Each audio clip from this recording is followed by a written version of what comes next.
Good evening friends. பிஜிடிஆர்பியில் எஜுகேஷனில் ஒரு சில அப்ரிவேஷன் கேட்பாங்க, அதை பற்றி பார்க்கலாம்.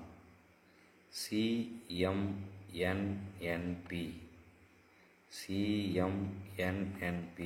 உடைய abbreviation chief minister nutrition noon meal programme. Chief minister nutrition noon meal programme. இது பார்த்திங்கன்னா அப்போதைய முதலமைச்சர் எம்ஜிஆர் பீரியடில் தொடங்கப்பட்டது.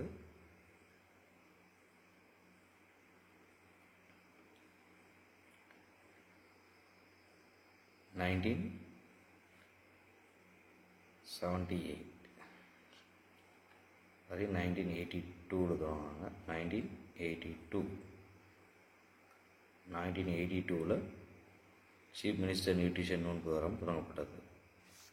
அடுத்து ICDS integrated child development program.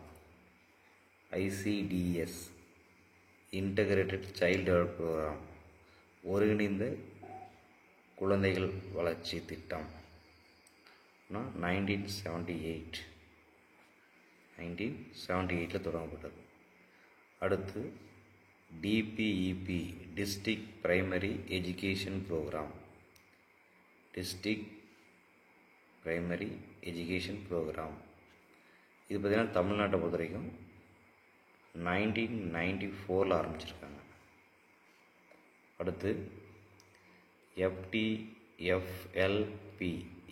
எஃப்டிஎஃப்எல்பி farmers training and functional literacy programme. Farmers training and functional literacy programme இது எப்போ தொடங்கப்பட்டதுன்னா 1967 to 68. 1967 to 68 the farmers training and functional literacy program தொடங்கப்பட்டது. அடுத்து NLM national literacy mission. National literacy mission இது எப்போ தொடங்கப்பட்டது அப்படின்னா 1988 தொடங்கிட்டாங்க. அடுத்து NAEP national adult education program. National adult education program இதுவும் 1978 தொடங்கப்பட்டது.